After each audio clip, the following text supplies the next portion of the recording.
राईको छोराछोरी भएर जहाँ रक्सी खानै पर्छ भन्ने चलन चाहिँ मलाई पटक्कै मन पर्दैन के साथीहरू। भन्दै आए त फेरि यो मेरो अर्को भिडियोमा स्वागत छ हजुरहरूलाई यो मेरो मिनी ब्लगमा। आई होप हजुरहरू सन्चै हुनुहुन्छ होला। हुन त यो खाँदै नखाने चिज त होइन साथीहरू, खान्छ कति धेरै मान्छेले होइन, आजको जमानामा नि कति धेरै खान्छ, खानेले खान्छ नखानेले खाँदैन, त्यो आफ्नो सो इच्छा हो। तर म चाहिँ के भन्छु भने सानो यत्रो यत्रो केटाकेटीहरूलाई चाहिँ जाँड रक्सी दिने बानी नगरौँ भन्छु कि साथीहरू। अब भोलि पर्सि ठुलो भएर त अब आफ्नै इच्छाले आफ्नै खुसीले खायो भने त खायो, त्यो के गर्नु होइन। तर यत्रो सानो सानो केटाकेटीहरूलाई चाहिँ बानी नबनाएकै राम्रो भन्छु कि साथीहरू। अनि हजुरहरूलाई चाहिँ यो मेरो भनाइ कस्तो लाग्छ कमेन्ट गर्नु होला। त्यसको सट्टामा बरु होइन, जाँड रक्सीको सट्टामा बरु मिठो मिठो खानेकुरा दिने कति धेरै हुन्छ नि होइन अप्सनहरू, हेल्दी कुराहरू। गाउँघरमा कति धेरै हेल्दी कुराहरू हुन्छ, जस्तै फ्रुट्सहरू होइन, सुन्तला नास्पातीहरू, अब हुन्छ नि त्यस्तै भुइँस्याउ हरेकै हुन्छ।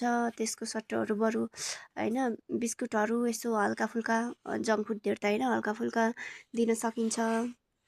बरु त्यति साह्रो दिने इच्छा नै परे गाई भैँसी पाल्ने, गाई भैँसीको दुध दही घिउ मही दिने होइन, त्यो धेरै राम्रो हेल्थको लागि।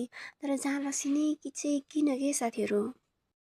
हुन त यो मेरो सोचाइमा कुनै विष होइन, तर विष बराबर हो कि साथीहरू। यो नवजात शिशुहरूलाई चाहिँ अब उनीहरूको अब उसले त पेटले त डाइजेस्ट गर्न सकेको हुँदैन नि त। अब सुरुमा दिँदाखेरि डाइजेस्ट हुँदैन, उनीहरूलाई कति गाह्रो हुन्छ होला होइन त्यसलाई डाइजेस्ट गर्नु, पच्दैन। हामी अब ठुलो मान्छेहरू पो खानेले खान्छ होइन, बानी भएकोले पो खानेले खान्छ, उनीहरू सजिलै पच्छ त।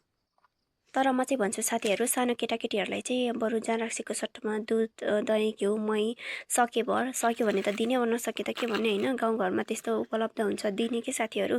त्यसको सट्टामा हरेक हुन्छ, फ्रुट्सहरू हुन्छ होइन, खेरो गइरहेको आल्साहरू नास्पातीहरू हुन्छ, बरु त्यो राम्रो हो नि।